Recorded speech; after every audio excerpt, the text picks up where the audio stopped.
On today's Producer Points episode, we're stepping into the creative hub of a Nashville-based music craftsman. His space is a melting pot of artistry and has welcomed artists like Noah Kahan, Lana Del Ray, Jessie Murph, Gracie Abrams, Dua Lipa, Post Malone, Lizzy McAlpine, and Kacey Musgraves. A gifted multi-instrumentalist and songwriter, he specializes in sounds that resonate with the contemporary music landscape, masterfully intertwining melody and innovation, while paying tribute to the past. This man inspires me to create that nearly perfect work-life family balance. Join me as we talk to the mastermind who transforms simple into something extraordinary and songs into classic records, Gabe Simon. Welcome to the pod, man. Whew. I might cry. That was that was in prose, my friend, in prose. That was beautiful. Thank you. It's become kind of a signature of the pod where it's how I am as a person. I'm very sentimental, and I try and make these as personal as I can. To give it shaking the knees, right? Too misty in the eyes. It's good. But, it's good. I mean it. I don't. I'm a horrible liar. So I really do mean what I say in these intros. But dude, it's so good to see you. I haven't seen you in. The one and only time we worked was when I did a Nashville trip back last April. Yeah, I was right into. It was it hot one? Is it hot or cold? I can never. It was rainy. There was a tornado warning around that time. Oh yeah, it's just just the classic Nashville experience. Yeah, some kind of cataclysmic weather event. I was scared shitless because there was a tornado warning, and I was like, "What does that mean?" And I was texting my Airbnb guy, "Where do I go?" He's like, "The basement's locked. Sorry." I was like, "Cool." Get in the bathtub, grab some blankets. Oh yeah, no, I was fully. And I joked about it in all my sessions that week. They're like, "Yeah, don't worry about it. You're fine." I was like, "I didn't go to sleep till 3 a.m. I don't know what you're talking about." Dude, I had so many. I mean, there was an artist I worked with one time, and she was here, and she was like, "Dad." She called her dad. She was staying in a hotel. She's like, "I think something's wrong," and they were like, "It's gonna be fine. It's just a storm." And then she woke up the next morning, and it was the morning that had decimated parts of Nashville. Oh yeah, and that storm. Her dad called her, was like, "I'm so sorry that I didn't believe you." Oh my god, yeah, that storm. My owner of the Airbnb, he told me about. He had a property that got destroyed too. We've had some pretty wild seasons here. We just had another one right before Christmas. And, how's the weather been there now? It's an El Nino year, so it's a little bit different. It is, it's very, very, very, very cold, and my kids are at school, and they go to an outdoor school, so they are just loving the hand warmers and all the warm weather gear. But we were just in Charleston, which was also cold. So everything's just kind of cold. So it's ushering us into this perfect season of more cold, which is my favorite time of the year because one of the reasons I could never live in Los Angeles was the lack of seasons. And I think that seasons are important to people's emotional dynamics. Yeah, no, I mean, listen, I lived in New York. I lived in Buffalo for many years where it was just a bit too cold. But I will say too, almost the counterpoint to that for certain people is people who have depression. I think so many people here have been I can't not live in LA because the sunshine. They needed all that UV. Yeah. Yeah. Even I know people who come from really cloudy cities and they're like, "Oh, I'm happier in LA," mostly because of which is. Well, I get a lot of people say how can you not live by the ocean? I'm like, I've never lived by it. I mean, that's a strange thing to feel a strong compulsion towards, but. Yeah, no, this artist I work with, I did her whole album. She's like, "No, I need to live by water." That's it's something that she's and she's even thinking about moving to Portland. So that's somewhat close to water still, I guess. Some of us have our mermaid sense, the central. Right. You need it. Central you need mermaid that vibe. You need that sound or something. That mermaid sound. Yeah. Hey, listen, I need an ocean wave to fall asleep. I get it. Me too. Dude, but it's so good to see you. I love seeing your beautiful. That's the studio right behind you? It's hard to tell. This is the spot. Yeah. I mean, it's got it. Since you've even been here, it has become more of a disaster. Right. And I spent the holidays going, I think I want to sell everything and start over again. And just see what happens. And then I realized how much work that would take. Right. Dude, I have to sell two pieces of gear right now because I upgraded something, and I'm just desperately trying to sell it local because I don't want to do the whole like reverb You thing. don't want to ship. Yeah, you could like have a friend who's really good at it too. There's people who like love selling stuff to the internet. And then you got to deal with that, and then you got to deal with the process of like, man, I want to wait for this thing, and then you don't wait, and you just buy it anyways. But then the thing doesn't sell as fast as you want it to. Then you have like more stuff, right? And I'm really trying to get rid of it because my studio is pretty small, and like the reason why I'm getting rid of it is because, because I only have so much space in here.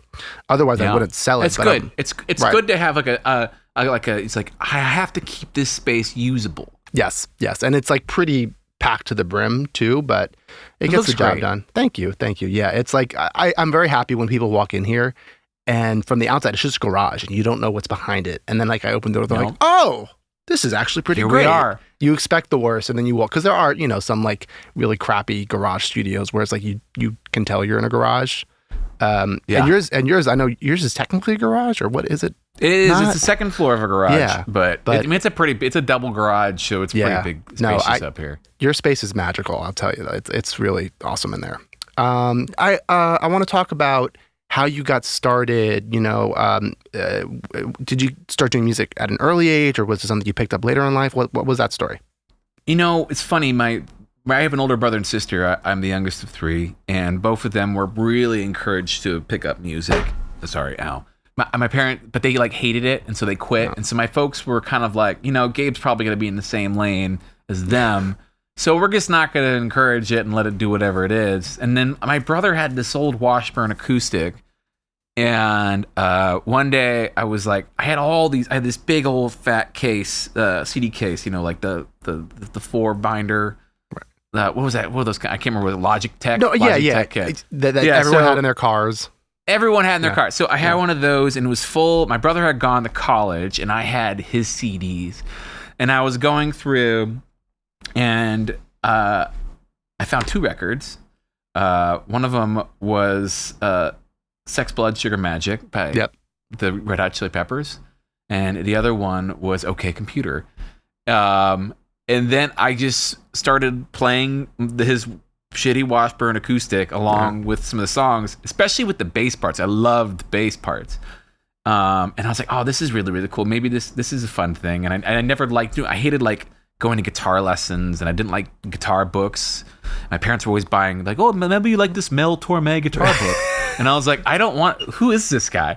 I was like, and so I just started doing that, and then I also at the same time was in a school orchestra, so I played trombone in there. Oh, cool! Which I still end up playing on songs. So like I did horns on a track called "Dirty" by Grandson. I did down the horns on that one. I was in a band for a long time that I played horns on all the time. So I like doing horns. It's really fun and like moody. It's nice when you have someone that can like play that odd instrument where it's so valuable. Great. I mean, I'm working on a record right now, and we're just like, I'm just gonna arrange a little part. We're gonna have it end the song, and it'll be kind of like this broken social scene scattering of horns. It'll be fun. And so I mean, I just started playing, and I started playing with a buddy of mine, and he was a better guitarist than I was, and I was more of the rhythm guy. So we'd all like sit around and we'd play it was actually 3 of us. So we'd sit there with our crate amps, and we'd have these guitar tab books of Ride the Lightning by Metallica and all these, legendary things that you obviously want to learn how to play, and my favorite guitar books, which I had 3 of, as I had My Own Prison, Human Clay, and Sacrifice. All the Creed guitar books. I had all the Creed guitar books. Was this like before? Because I don't remember how old you are. But was this like before like Ultimate Guitar? I'm 34. Okay, so you're my age. Yeah. I was using like Ultimate Guitar and stuff on the internet to get all the tabs. I never used books. No, I was. No, I had to be. No, this was probably like 5th, 6th grade.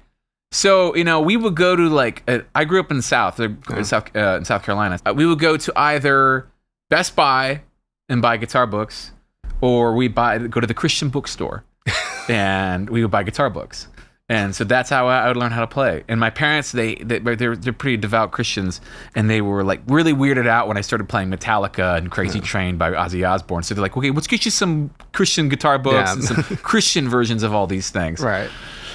And so I did that for a long time, and I was in like hardcore screamo bands in high school. And then my parents, they were at church one day, and a mom from the church came up to my parents and said, "Your son's band gave my child nightmares last night with his screaming." And by the way, I knew this kid was totally smoking weed, and he was just like totally blaming everything on us, like this show that he had gone to. Yeah. It was obviously my fault. So my parents were like, no more hardcore screamo music. You can't do it anymore. How old were you at the time? I was probably a freshman. Okay. In high school. So young, yeah, okay. They were like, we're just not going to support this anymore. And my mom was like, I will take you to the guitar store and you can buy whatever you want to not do this anymore. And so within reason, it was like a couple $100. Yeah. So I went to the guitar store and I bought a Tascam DP01 recording interface. It was a 4-track straight to CD. Like, that's how you did it. And I hated it. I was like, I will never, ever record music in my entire life. This is the worst thing ever. It's so inconvenient. It's so annoying. Why would anyone want to do this? Right. And so I took that thing back and I bought a Riviera. I traded it in for an Epiphone Riviera. And then I took that guitar and I started writing really sad songs. Sad, Dashboard, like Death emo, Cab, Love Drug, you know, like all the moody bands songs. And my best friend and I, we just started making music like that. And that's when I started writing songs. And I was like, oh, because before that, I just been playing. I was playing bass. And then I was like, oh, I kind of like this writing song thing. I moved to Nashville to go to college for music business at Belmont. And I started a band as soon as I got there, but I did not want to. I was like, my brother, I keep talking about my brother, but my brother seemed to be a strong influence on me. Yeah, my brother had left a box set of Entourage DVDs in my house. And so I ended up watching season 1 of Entourage and a box set of DVDs and being like, oh my God, I want to be Ari Gold so bad. And so I moved to Nashville and I was like, I'm going to work for CAA. This is my dream. I want to be a talent agent. So between my freshman and senior year, I just started this band. It was called Kopecki Family Band. It was like a couple of the friends in college. And then I got this internship at CAA and I was like, this is amazing. This is what I want to do for the rest of my life. And then my band got signed to William Morris. And then they fired me because they said, you can't be assigned to William Morris and also work here. So my dreams were shattered, but it seemed like my career in music was like maybe viable because it seemed to be working out a little bit. Yeah, and so by the time that I was sophomore in college, we got a record deal with this label called ATO Records, which was home to at the time, or still is actually, like Alabama Shakes and Brittany Howard and Dawes and all these kind of like Americana bands. And we were kind of in that vein too. I did that for about. I could not believe it. I was in that band for like 8 years. Oh, wow. And that ended up being what I did out of college. And we were full-time, touring 250 dates a year. What was that project called? It was called Kopecki Family Band. And then it just became Kopecki. And I remember like my senior year of college, I'm at Lollapalooza. And like I'm sitting in a tent at like 11 o'clock at night trying to finish a paper to graduate. So... because I was like, oh my God, like I've got to graduate. I felt like I needed a backup plan. Yeah, right. Yeah. I was like, obviously not going to be this talent agent anymore. I'm going to be in this band for the rest of my life. Right. And like, but just in case it doesn't work out, I should get a degree. And so then, when the time I turned 24, my wife and I, we really wanted to start having kids, and I had my first child. In 2015, so I had to be like, what? That was probably that's 26 if you're my 26? age. 20, yeah, 26. And I panicked right before then, and I was just like, I need some money. This is not working. My band was making like $25,000 a year per person, so there was 6 of us. Kids are such a huge motivator to be like, oh, okay, I speaking from my own experience, I was like, okay, I gotta really focus in here. It really felt it was a real fire under the ass to kind of like make some decisions about my life. Like I had all kinds of existential crises. I was like rolling into New York City in a Sprinter and I'm crying while driving and I'm like, oh, what do I believe? Like, you know, the whole thing turned into this kind of nonsense of like, I guess who am I? What am I? Right. Like, and so then my manager at the time, she was like, I think you should meet this woman, Maria Egan. And she ran the company at the time called Pulse. so she was like, I had never considered a publishing deal. The band had considered a couple. So I met her and we just hit it off, and she really had a plan for my life. Wait, really quick. In the band, because I meant to ask her, in the band, were you like the singer, or the main songwriter? I was the singer, bass player, horns player, guitar player. I played a little bit of everything. Yeah. We all hopped around. It was 6 people, and it was like that era of Arcade Fire and stuff where everybody was just passing toms, you know? Take a tom. Who wants a tom? Yep, that was my band. I've been there. Yeah, you whacked a tom. Yep, oh yeah. Why wouldn't you? Yeah. Yeah, it was cool. It was a good moment. Oh, God. So I met Maria. She was like, I think, this is what she literally said, this is what I imagined for the next 8 years of your life. And she said like all these things, like the first couple years, you're going to write songs and no one's going to care about them at all. And then about second or third year, you're going to get into a few rooms and they might go pretty well. And year 4, those songs will start coming out. Right. And you'll start to be like, okay, cool. By year 5, hopefully you'll have gotten in some better rooms. But by year 6, you'll have found a couple of key projects that make you feel very encouraged and also provide you with an income to live off of. And then by year 8, you'll be fully recouped from your deal and you'll be out of here and you'll be a successful songwriter producer. This is like what she said to me. Like, and it's funny because like she sat me in her office and I texted her the other day, but I was just like, this is just ridiculous. Because we were staying at her house, and when we were staying at her house at that moment, I texted her and I'm like, hey, just quick heads up, Noah has 18 songs on the alternative top 20 charts right now. Yeah. Incredible. I mean, and she was just like, and she just couldn't believe that we had gotten to that point. I'm like, this is 8 years to the T. Yeah. And like, you predicted all this. And she set me on course. I think a lot of people in life need that. I don't think we need to be told exactly what's going to happen, but we kind of need some semblance of like, a warning that it's going to be shitty for a hot minute. And if you can just hold on, if you can weather this, it'll probably turn around to be really, really good for you.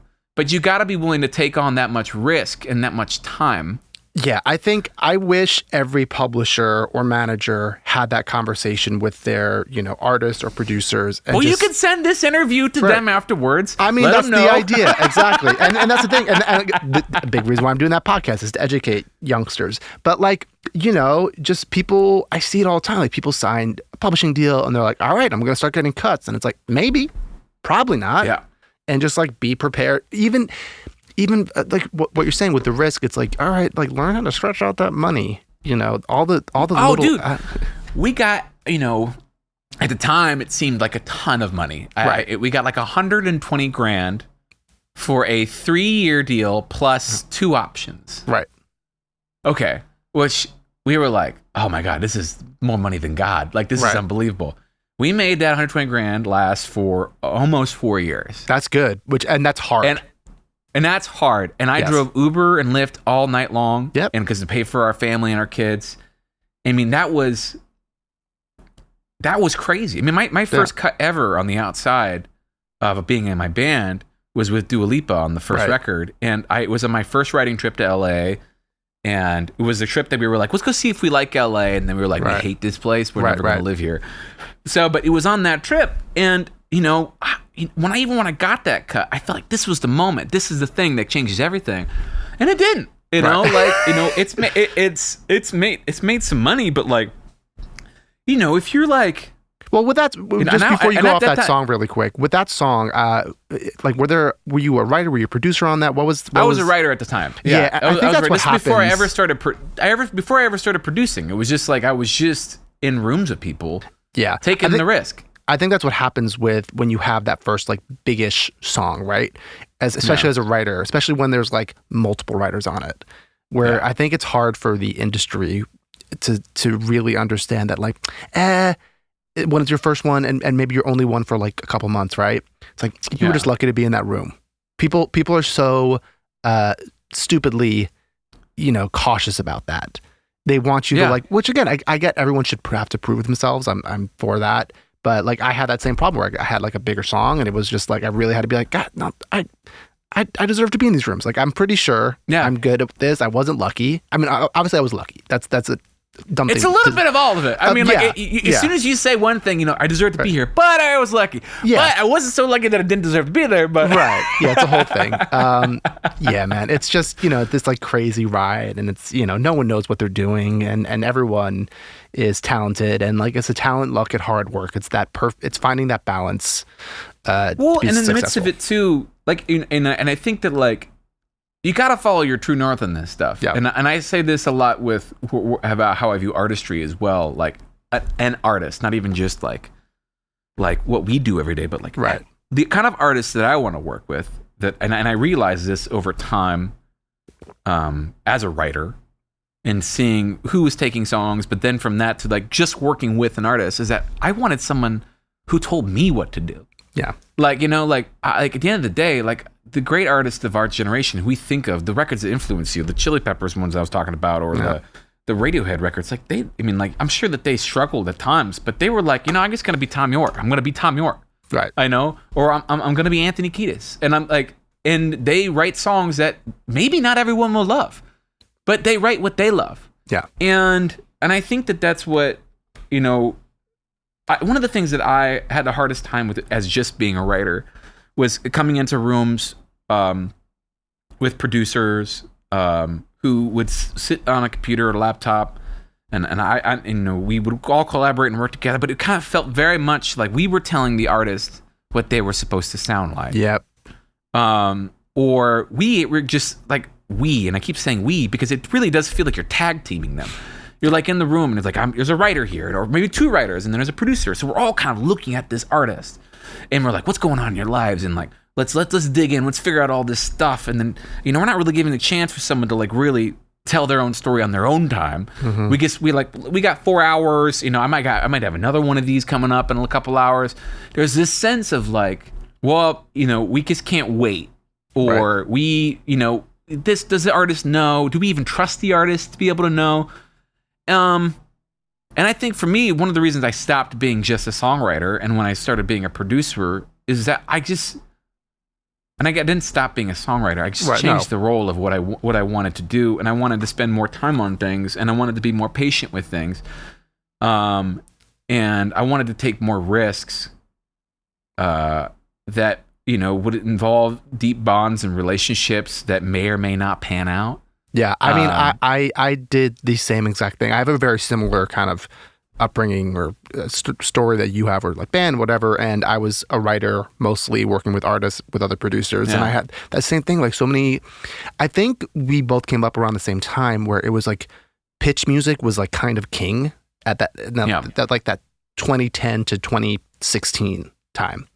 And then I think it was really like with like Billie Eilish, where everyone was like, oh, like real artists are back. And like, I saw that shift happening where artists wanted to keep working with the same producer to like really dig in. And like, I think that's better personally. And that's how you get that trust and that sound and artists forward thinking and artists, leading the way and everyone just like following their lead.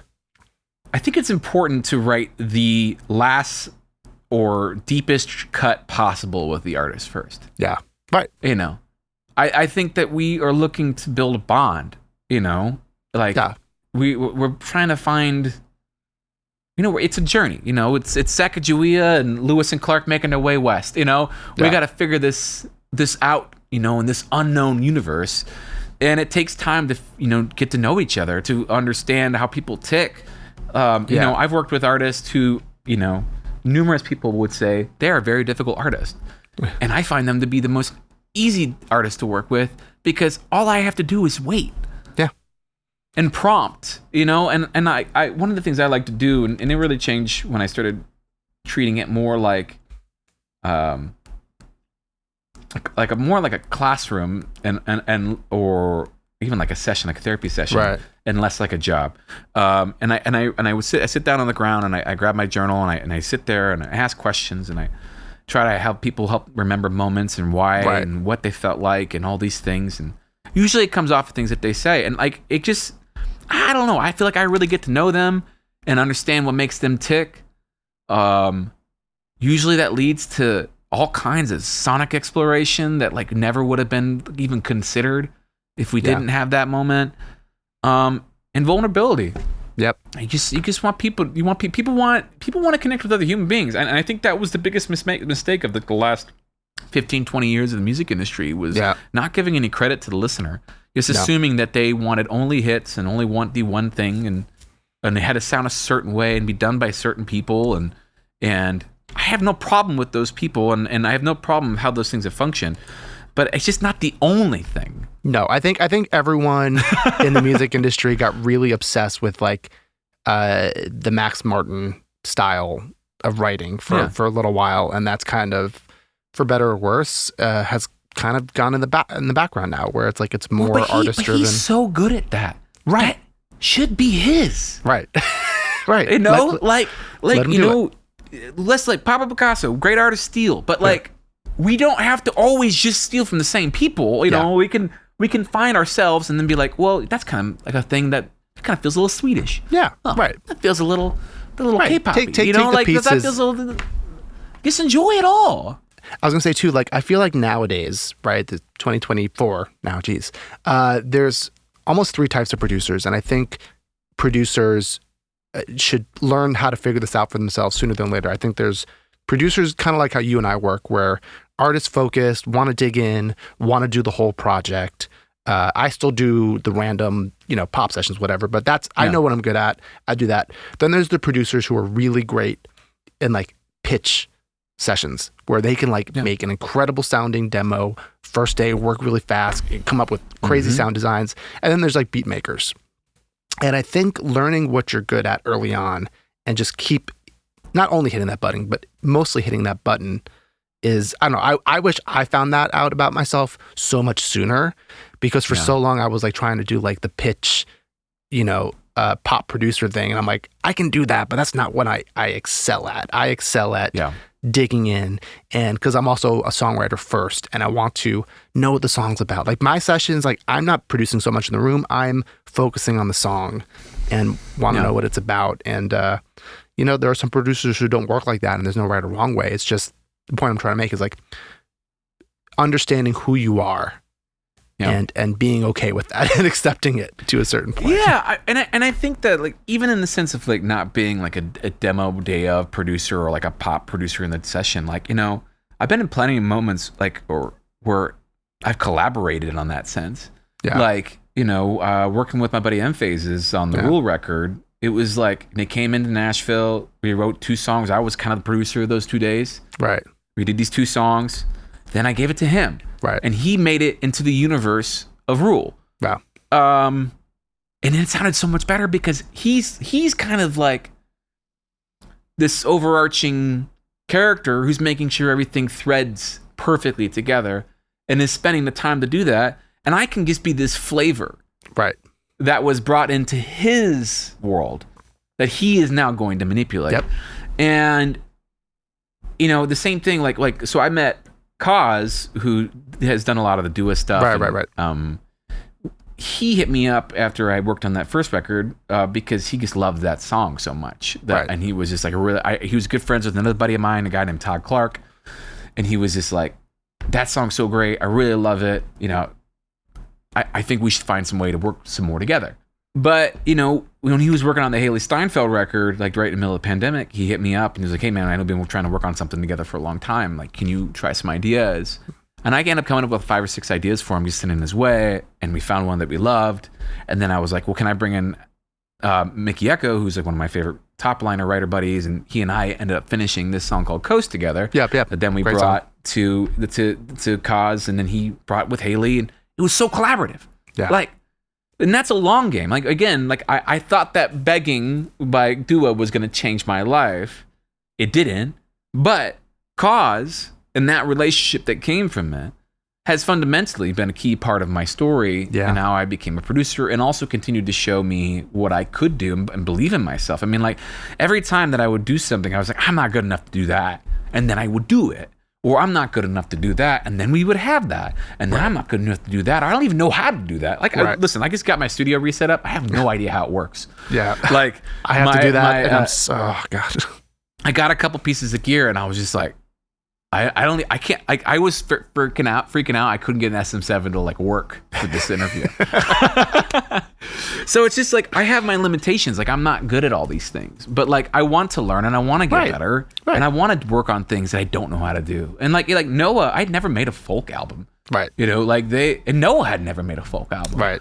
You know, you put two people together and you go, well, I like this music. I mean, again, when I started my band, one of the first tours we ever went on, we had brought out the Lumineers as our support band. Right. You know, and Ho Hey blew up on the tour, and all of a sudden we swapped places, and they headlined the rest of the tour. Crazy. You know? But like, and then now I worked with Wes and Noah on a cover of Jason Isbell's song. Right. We Were Vampires, and it's just like, you know, to see like this world all kind of come together.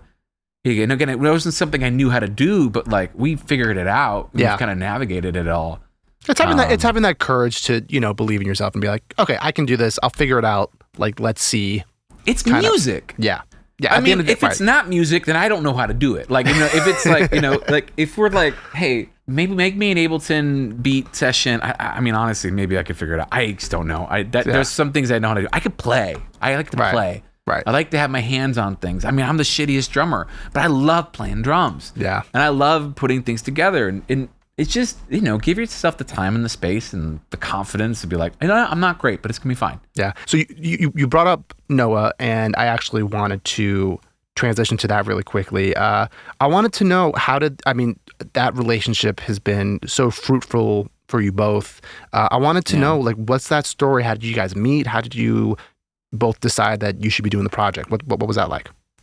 Yeah, well, I'm going to be honest with you. There's a tiny little bit of nepotism in the whole thing. That's fine. And it's not technically nepotism because no one's related, but my manager is also Noah's manager. Oh, okay. And at the time, here's the caveat, is that Noah was working with another producer, and they had started doing, and it just didn't go well. And they were running out of time, and they were in a scramble. And they were kind of like, well, what if Gabe did it? You know, like, and Noah and I had like hung out with each other like one other time, and you know, I love Noah. He's so funny, and we had a great hang. And he was like, okay, cool, let's go give it a try. And I was like, well, if we're gonna do it, let's bring in Conrad. Conrad's been my best friend since 2008. He's my engineer partner. I started working with him while I was in that band. He had produced those records, and we worked together and kind of figuring out how we collaboratively function. I mean, again, he's my best friend, so like we instinctively know how to function, like how to do everything. Right. And so we started doing it, and we did the first version of Stick Season, and we were kind of like, I think this is too complicated. And then we did another version, was like, well, this one feels like too uncomplicated. And then we're like, well, we'll do one more version of Stick. And so then we landed on this like uncomplicated like plus. Yeah. Right. Okay. Well, what was which was this, like, before we go off that, what was too complicated about like the first one? Like, it was just too many parts, or, you know? I think the same. That's a good question. I think that as a person who hadn't historically spent a lot of time listening to folk music or enjoying folk music, who had probably gotten a little too deep into like the alternative and pop space at times, I just felt like it needed certain things to make it sound a certain way. It wasn't like modern-y stuff, but it was just more things, you know, like bass and needed piano and needed like all these extra rhythms and stuff like that. But, you know, I remember this conversation Noah and I had when we were talking about New Perspective. One of the songs on the record is that I remember listening to the lyrics on the demo he sent me, and I was like, man, this is like Mark Twain of New England. It's the words that he spoke and the words that he said. I had never been to this place, but one of the lines is, the intersection got a Target and they're calling it downtown. Where I grew up in my small town, I remember when we got that. And it changed everything. We were hanging out there Friday nights, like just like chilling. Like, you know, at a Target, or actually my town was a Walmart Supercenter. Oh, okay.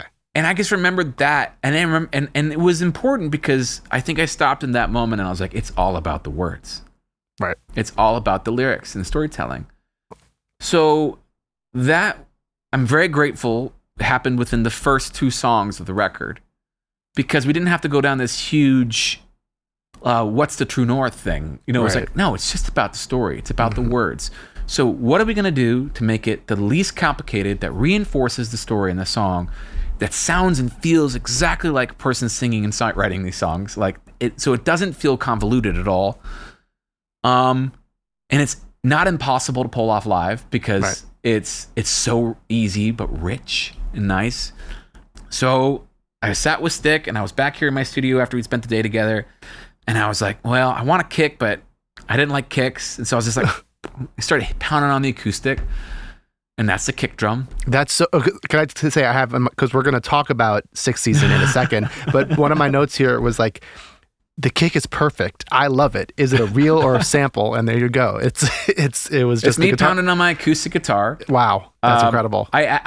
So Noah does not play with a pick, right?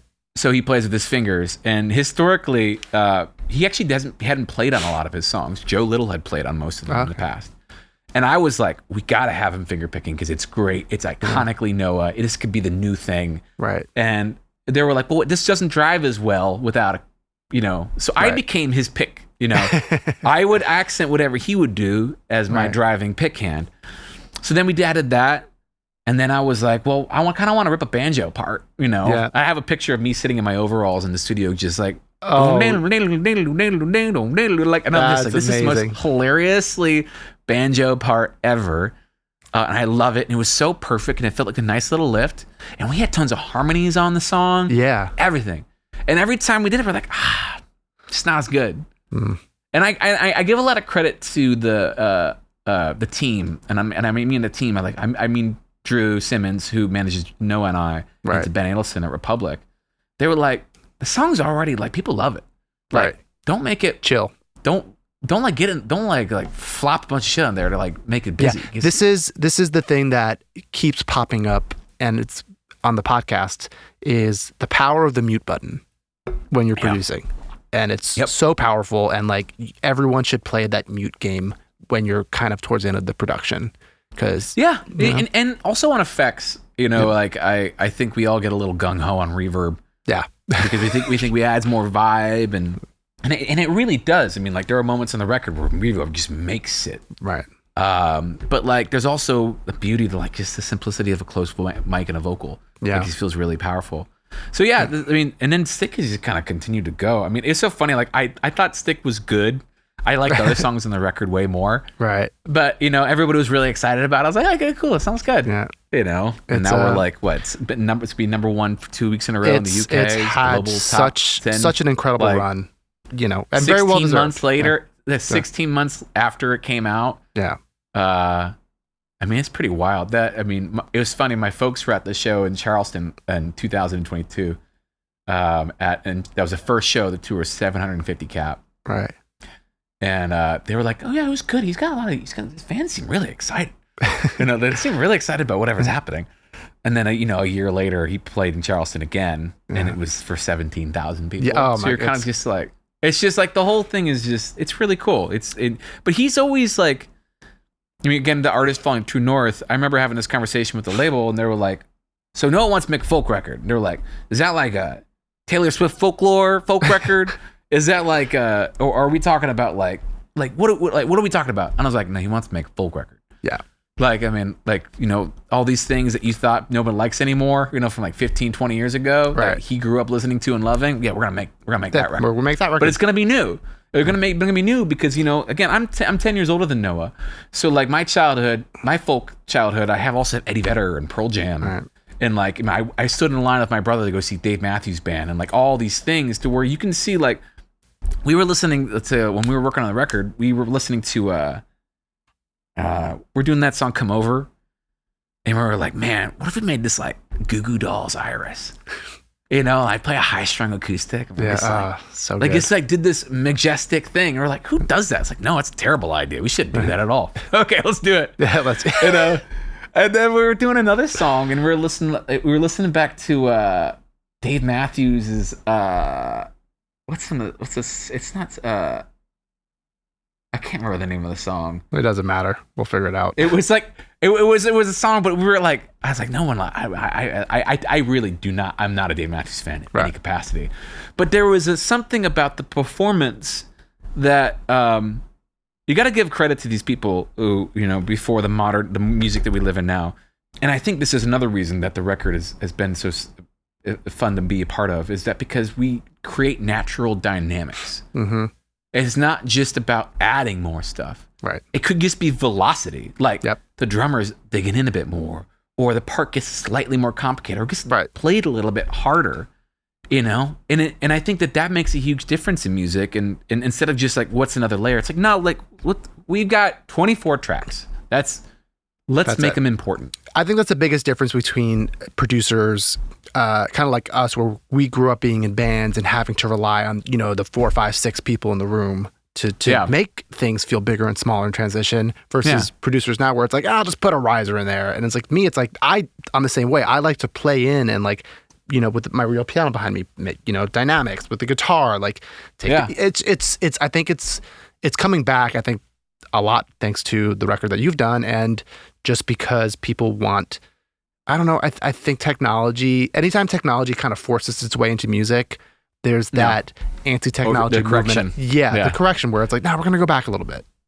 I feel like a producer in the 1970s or 80s, I feel like a crazy person, because I'm like, they're like, well, do you just want to punch that? It's like, let's get a whole take.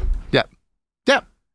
Let's do it from the top all the way down. Like there's like 3 or 4 of us in the room. Let's just get the feel. We all play better when we're together, anyways. And we do it, and it just feels so good.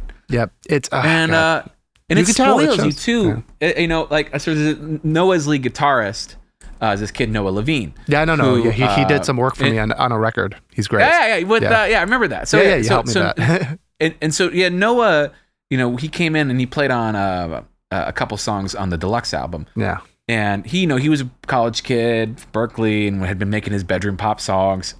And then he got into the studio. We were over at Curb and recording on a big API Legacy Plus in a big room. Oh, the whole vibe going. And I got incense burning and everything just feels so moody. And he goes, I'll never be able to record in my bedroom ever again. Nope. You get that taste, and also it's there's nothing better as a producer than working with great players.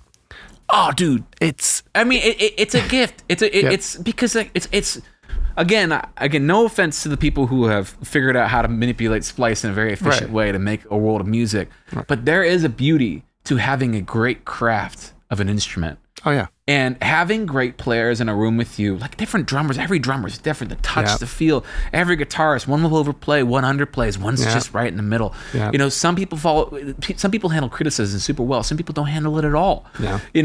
And sometimes you want something really busy, and sometimes you want the worst piano player in the world. Yeah. Like to have all that dynamic just to get the vibe right. It's just so. I feel like I'm such a sucker for. I love setup days in the studio when we all the night of. I get in, and usually the studio, the assistant has set up everything a certain way, and I'm like, cool. And I look at him and I go, I'm gonna ask you to redo all of this. Yeah, sorry, buddy. I need to experiment here. Okay, before we go off on too much of a tangent, I want to talk about 60s and a little bit more, and ask a couple questions that I have prepared for you that I'm really dying to know. So you answered my kick question, which wasn't even a kick; it was the acoustic guitar, which is incredible. Just really quick on that. Knowing that, like, did you mic it just the same way you mic the acoustic guitars? Did you do anything different for that? It was a 47 Telefunken. Right. And I want to say it was probably like 3 feet away, and we did not use a treated room or anything. I was just sitting in the control room. Yeah. Did you do that? Did you record that record in your studio there, or were you at a different studio? So I was at my engineer spot because he's got this beautiful inwards connection tube console that we were using at the time. Okay, nice. And he's just I hate tracking and playing at the same time. It's maddening. But what I would do, I knew what I was going to do because I sketched out everything here. So I was like, I wanted to do this. I want to reinforce with a high strung. I saw a double. I used the Martin Black Smoke as a secondary guitar. So he likes a nice thin guitar. Yeah. So then I used a Martin Black Smoke to get a little bit higher than him, and then I used a J200, as like a thicker tone beneath him. Cool. And then I use that to, So how many guitar layers are there in the track? 2. Okay, just 2. Okay. Yeah. So it starts with Noah's real thin, right, and then it goes to sorry, I'm thinking a different song. So he starts with him on his Martin. I didn't use the Black Smoke on that one. Sorry, I have to rethink about this. So recap. There you go. On that song, Noah's using a pre-war Martin, and he's just kind of spanking it. And then I'm using a J200 to reinforce what he's doing with the pick, right, to make it drive more in the chorus. But I'm also capoed up, so it has like this kind of minor inflection to it, so it doesn't get too happy sounding. Different voicings, and does things. And then, I guess I hit it with pounded on it with my hand. No, it's that's played banjo. Yeah, I mean, like those acoustic guitars are kind of perfect, where they're like they're dead in the best way. They're not like super lively. You know what I mean? It's like, I don't know. I think it's perfect for that song. And then the other thing I really wanted to talk about too was Noah's vocal there. Like what if you remember, like what's the chain you're mostly using for him? And the other question I had too, which we can answer second, is the backing vocals. How kind of light-handed are you going with editing on those backing vocals? Extremely light-handed. Yeah. Extremely light-handed. Yeah. I mean, I remember we had conversations about tightening things. And I was like, it just feels good. Yeah. I mean, it doesn't feel like a bunch of army of you, because it's loose. It ends up feeling like a couple people singing along with you. Right. And I like that. I actually had another conversation with a different mixer guy who didn't mix it. And he was just like, I just can't believe you guys left those so loose and they feel so powerful. And it's like that on every song. Yeah. I mean, the whole record again, that was kind of the trendsetter. But so Noah, the bridge vocal actually was, he wrote that after the fact. Oh, okay. Because we had this gap and I just played a banjo part and he kind of made up some parts and we just didn't really like love them. So then he was up in New York and there's another guy, I can't remember his name, but he cut his vocal that day. And I remember asking stupidly, I was like, can you send me this vocal because it's completely dry with nothing on it? And then and I remember he didn't use a preamp and I was just like, I shouldn't have said that. I was like, but we made it work. Yeah. And it sounded good on the bridge. And then almost the entire record, we did 1073 and to Fairchild 670. And was it the 47 that you were using for his vocal? No. Oh, okay. We actually we started on a 47. We tried a C800. We ended up going back to the 47 just for stick, but the rest of the record is almost all 251. Oh yeah, no, like are you using the Telefunken one? Or, so what? You using the Telefunken one on it, or which one? Yeah, I don't Elam. Yeah, just like classic. But as the record got on, we kind of get in these weird situations where we were trying new things. So like in Northern Attitude, we used a Cam 56 which is crazy. We fell in love with him up in the studio in Vermont called Guilford. But he was singing and playing, and we were just kind of making up the song on the go. So that whole song is 3 takes total. It took 20 minutes to write that song. Noah wrote it and made it up on the spot. Yeah. And I was playing 12 string, and you can hear me, and the whole thing's just bleed. It's just him and I sitting on the floor, and then Conrad's in the control room going like this. He knew it was great as we're making it up. But that was him in Cam 56. So even when you listen to it now, like you just hear guitar bleed, everything. There's no auto-tune on them because that's the magic. That's the magic. Sometimes it's like I don't know. I mean, that's my favorite thing. I mean, almost all the Noah songs are maddening for labeled notes because they're like, "Can you change this?" Like, nope. Yep. Sorry. That's what it is. You know, we use the 421 on Homesick. We ended up using the 421 on a couple other songs, and then almost everything else was 251. And then we always did BGVs on the 44. Nice. So we would use a ribbon mic for BGVs, so it'd be nice and dark. Yeah. So that it wouldn't get in the way of the lead at all. I think that's really smart. That's something I try and do more often. It's hard sometimes when it's like, you know, when you don't get to do a whole project and you're just trying to move quickly. But I always tell people, it's like, try to do backing vocals on just a different mic. It's going to, everything's going to blend so much better. It's going to get out of the way of the main vocal. It's the way to go with it. Oh man, these are all such gems, you know. I want to move on to the next song that I want to talk about. Jessie Murph's "How Could You." Oh, okay, cool. Yeah. I love really, that it's a great song, man. So like, what was that writing session like? What's the story behind that one? That's a very heavy song. Yeah. You don't have to go too deep into it, but yeah, I mean, but you know, it's a true story, and I remember it took her a year and a half or so to tell her mom about it. We wrote it when she's 19 now, but we wrote it when she was 17. You know, it's funny. I actually, you know, I'd been working a lot on the Lana stuff around the same time, and I had fallen in love with classical guitar, and we were doing a couple songs where I was using this Epiphone Seville that I really, really love. She was sitting on the floor, I was sitting on the floor, and we started playing this little lick. Yep. She just thought it was so pretty, and she just started filling these gaps. And she's a fantastic writer. She's a fantastic singer, obviously. Right. But I've had a chance I've written so many songs with her, and I'm grateful that some of them have been so successful. That I guess it's a tough one to talk about because it is so heavy. I just remember her telling me, she told me this story, and I just started crying. I'm a big empath, and I couldn't believe that it happened. And she was just like I guess at the end of the day, I was just kind of like, how could you do that? Right. How could somebody do that?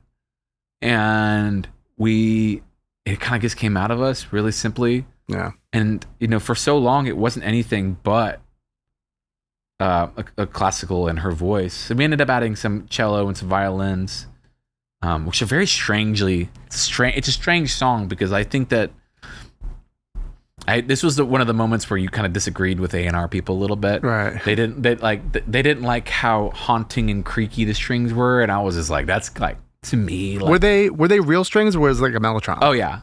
It's, this two great players, a guy named Ben Kaufman and then Emily, I can't remember her name at the time. But there's a plethora of fantastic string players in Nashville. So and we cut it in here, and real simple song. I think there's some sub bass on it, maybe. Probably. No, Jessie loves sub bass. Yeah, I really when I ask for the podcast, I'm always asking 2 songs, and I really try to do 2 songs where it's like one that has a lot more production and one that's like really minimal to show just how important producer's job is to show restraint at times too. Because you could have done the thing where it's like, all right, I'll add a kick and a snare and a splash, So in this situation, Gabe didn't use a kick on acoustic. Right. He had an 808 sub. There you go. But I remember at the time, that song came out and Growing Sideways by Noah came out, and they both were on like number 1 and 2 on like today's top hits or something. And neither of them had drums. Right. Yeah. And it was both of them were acoustic, like very picky. And I was just like, we are in a mad world. Yep. Where these 2 songs are doing that. And that song is really amazing live. I mean, both of those songs, they occupy a vein where, you know, Jessie can be up on stage with that song and her brother plays acoustic for that part, and just the rooms. I mean, you could be playing the hardest tracks before. Yeah. And she plays that song and everyone sings every word. And then you go see Growing Sideways live. Yeah. And I just saw it in London back in December, and it was just like, I mean, you think that like it doesn't translate around the world, and then you think all these kids, all these people. Yep. Listen, it's pretty powerful, dude. So I'm pretty grateful to be able to work on stuff that, you know, I think tying it in back to the Christian thing when I was a kid, my mom always wanted me to have purpose for what I was doing. Because she wanted me to do it to glorify God. Now, I don't believe in many of the things that I used to believe in as a kid, or I was raised in, but I do believe that having a purpose and intention is important. And I think one of the things I loved about working with Jessie when I started working with her when she was like 16 was that, like, you know, there were times where she would say things that felt like she was saying them because the culture wanted her to say it. Right. And it was really important for me to see that, because I can see how easy it is to kind of change your narrative and your purpose to fit what culture wants, or to fit what you think is supposed to be like, this is the hot thing, this is what we do, right. Like say these words and all this kind of stuff. And we had a lot of big chats about, you know, say what you mean, you know, like, and it's important people listen to your words, and then to write songs like How Could You or Pray or all these things, to where they're so thought out and intentional, and important, and they become anthems for people. In the same way with Noah, they become anthems of people. And I guess, I don't know. I feel like that is such a privilege to make art and to have people actually listen to it. It's also a responsibility. I think I felt that like, it doesn't matter what I say, in a song. Right. And then I remember having my kids drive around and their Power Wheel in the backyard, and they were singing a song. I was like, oh God, they can't say that. Yeah. I mean, listen. One of the biggest songs I wrote was "Build a Bitch," and like as much as I love that song and it changed my life, it's like a lot of my nieces and nephews, like like my brother-in-law and sister were like, I don't know if we can show them the song. Like, fair. Yeah. But yeah, and I have plenty of songs like that, and I love those songs still. Yeah. But I guess I want these people. I want to lift them up. I think the job of a producer is to lift people up. Yeah. It is not to find the perfect sonics. It is not to capture perfection in any way. Yeah. It is not to be able to work with labels. It is not to be able to work with an artist. It is to be able to lift people up. Yeah. And raise them up to be their best version of themselves. Yeah. When I was first figuring out who I was, this was like a couple years ago, and I was meeting with new publishers at the time, and they're asking like what do you want to be? Who do you want to be? And as a kid, I really loved basketball, and my favorite player was Jason Kidd. And I don't know how much you know about Jason Kidd, but he was like he was a great. I don't know anything about Jason Kidd, but I know who Jason Kidd is. Right. Point guard, and one of the things that he did best was he made everyone around him better. And I was like, that's what I want to be. That's what I know I'm good at. I'm really good at like bringing out the best in people, and especially like artists. And I think that's what, like you're saying, like that to me is the job of producer. We're the leaders. We're supposed to make sure not make sure, but help everyone be the best versions of themselves and encourage them to like be their true self and not try and be something that they're, really not. And I will say too, I've been wanting to say it, that just the impact, especially of Noah too. I don't know if you're seeing it because people might be awkward to bring it up to you because you worked on it. But like, dude, I'm telling you, so many of the artists now that I work with, they are all obsessed with Noah and that album, and they want to do that. So I think like you're going to start seeing it, and then over the next couple months, because I've heard some of these like demos, like how much impact that album is going to have. I'm telling you, man. I've heard some of these demos. yeah. I mean, like, listen, like there's some of them that some people that aren't doing I know well. Exactly what you mean. Yeah. I had a buddy call me the other day. He's like, "Fuck you, man." Yeah. I like making music like that, and like the more acoustic guitars and pianos I get to record, I'm a happy guy. But it's really inspiring to see this change. Okay, so I want to go on to the next topic here, because I'm already taking up way too much of your time, but I want to talk about. I'm loving it, man. Thank you. No, thank you. So we have a segment here called Plug or Unplug. It's where I'm going to bring up a piece of gear, a plugin. If you use it a lot and you love it, plug. You don't use it, you don't like it, unplug. And if it's something that you don't really know, you can say not sure, or we like to say bypass. Okay. If you don't like it. Here we go. First one. Sound Toys Filter Freak 2. Unplug. Unplug. Not for you?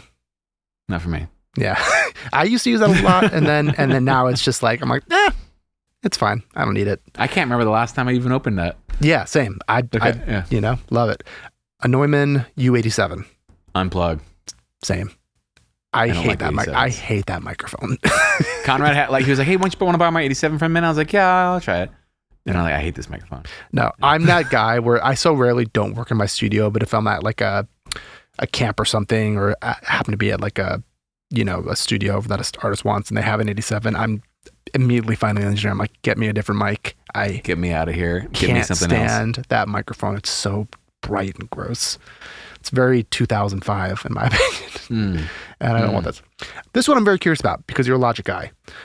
Flex pitch. Pretty minimal. I mean, yeah, I guess I use it. It kind of depends on the project. Do you use Melodyne or Flex pitch?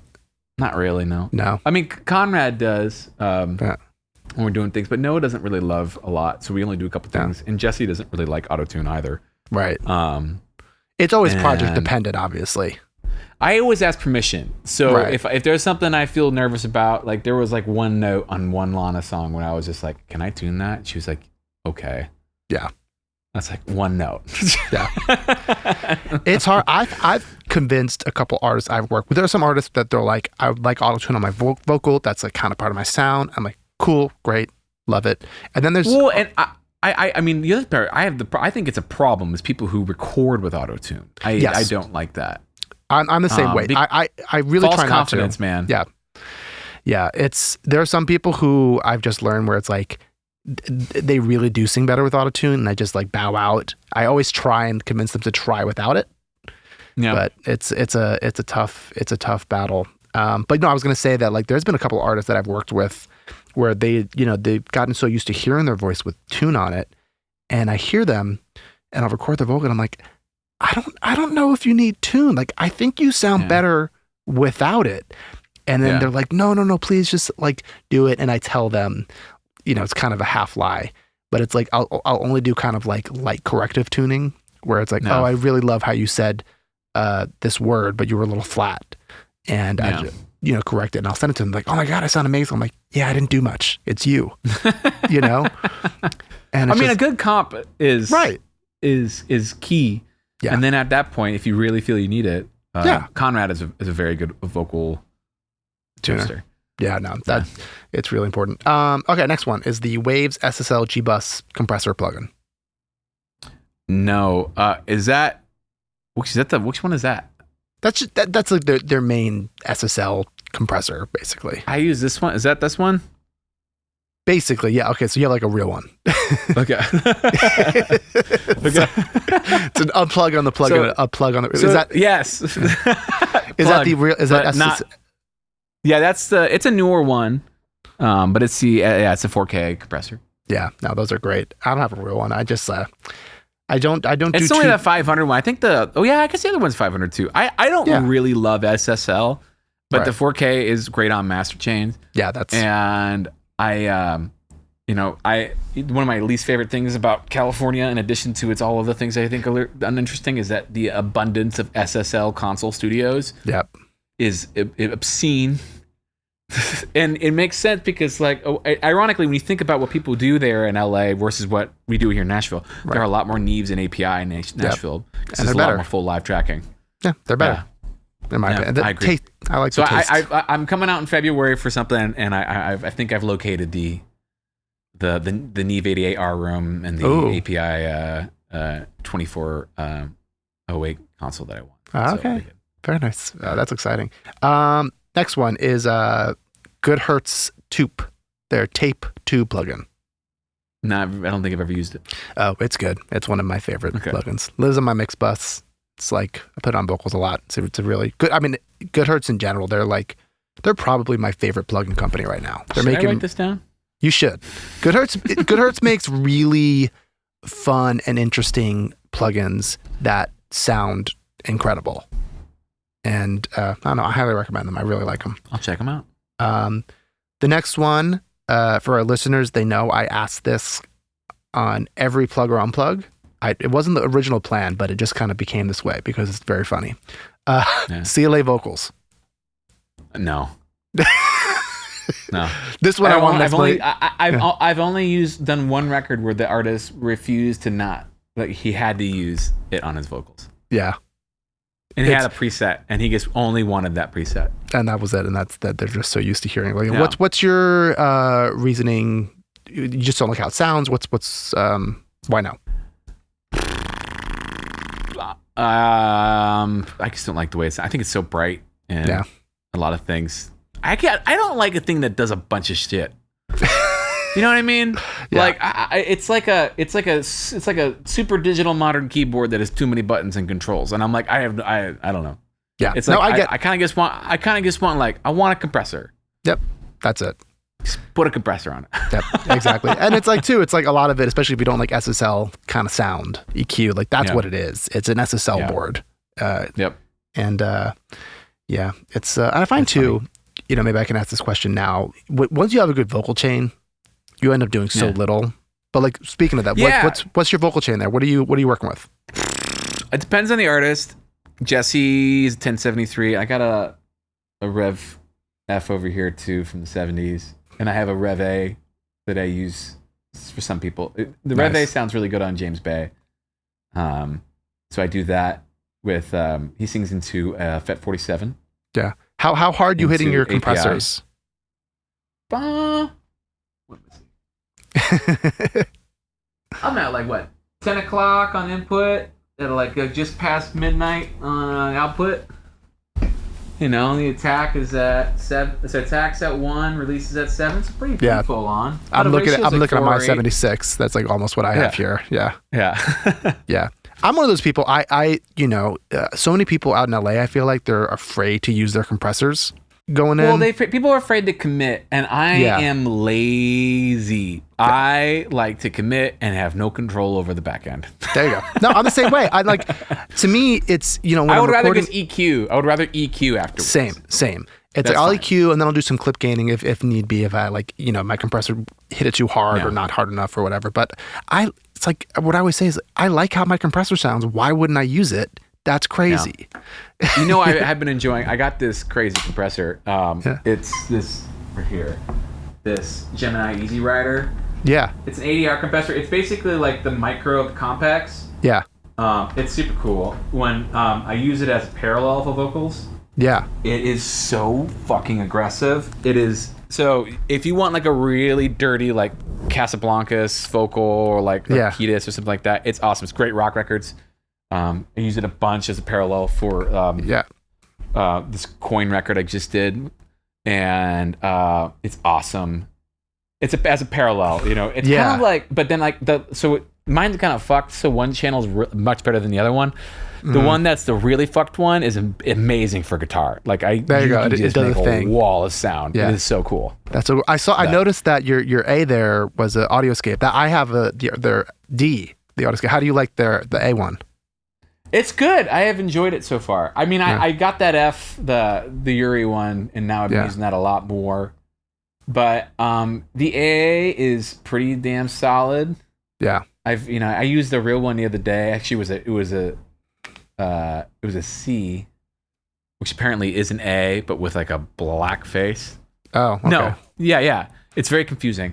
And they had one for Blackbird, and it sounded awesome. Yeah. So, I mean, a real one is still pretty amazing. Yeah. But they're not cheap. They're not getting any cheaper either. No. I find with like some of these clones, not all clones are created equal. Audioscape happens to do it very well. Audioscape does a fantastic job. Also, that reverb, the spring reverb, I think it has 12 coils in it. It's amazing.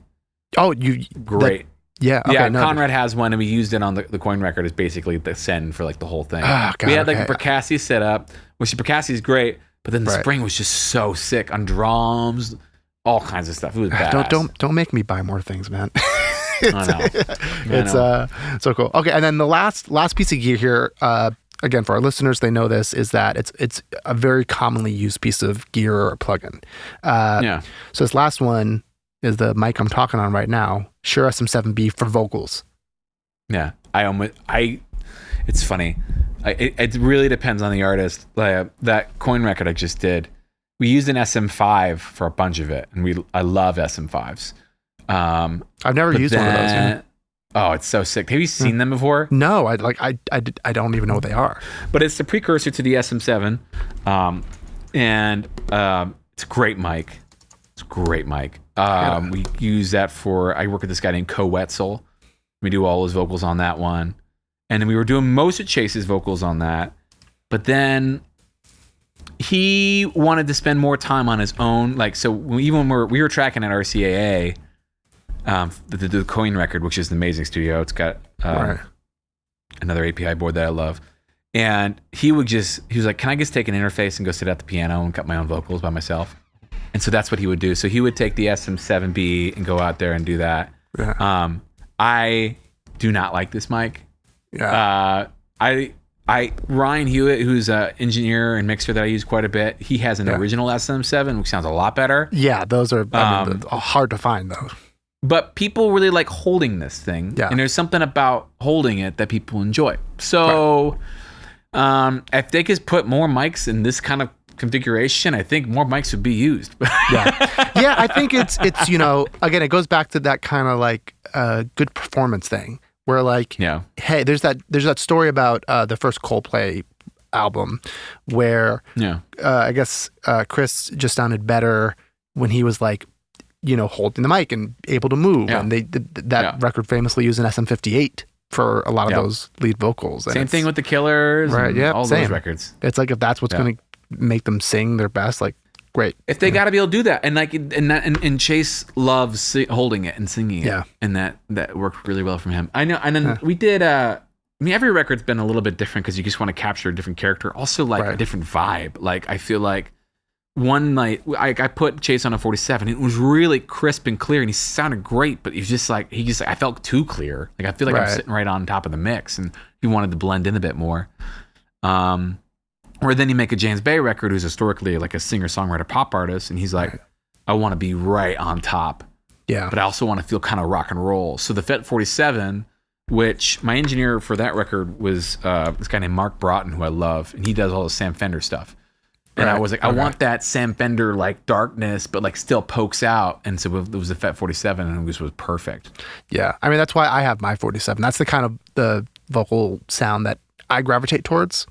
Yeah. I'd rather have a dark, warm sounding vocal going in that I can it's easier to brighten things than it is to darken it in a nice way, in my opinion. Yep. And that's my like focus. That's why I don't, we spoke about it before, I don't like 87s. I don't love C800s, except when they work incredible. Yeah. But for the most part, like not for me. Again, it's also just taste. Every producer and artist has different tastes. Yeah. So I've taken up way too much of your time, and I think we have to end here. But dude, this was so incredible, and I want to thank you for coming on the podcast and sharing just so much, and all these stories are really such gems, and I think our listeners are really gonna love hearing about it. And thanks, man. Dude, again, thank you. And when you're here in February, I'd love to take you out for lunch. On me. Let's do it. We'll do it. Let's do it. And before we wrap up, is there anything, and I'll edit this part out. If there's nothing you want to say, I'll just edit this out. But is there anything that you want to mention, or projects or things that you're like excited about that you want to talk about? That's a tough question. It's usually not for producers. I really love this Coin record. I think this Coin record is fantastic. Yeah, I'm excited to hear. I didn't know you were working with them. Yeah. Yeah, and the Coin record and the James Bay record, they're both really, really good. The James record is perfectly nostalgic in a good way and very British. I love that. Amazing. Very attracted over there. And then the Coin record is it's a real powerful step for them, and I'm excited. I mean, you tracked so much of it live. They had never done that before. The band had not tracked together as a band in almost 3 albums. Wow. So we did it, and I was in the band. I played bass, so we got to do the whole thing That's together. amazing. It was so fun. That record's gonna be great. And I'm very excited about that.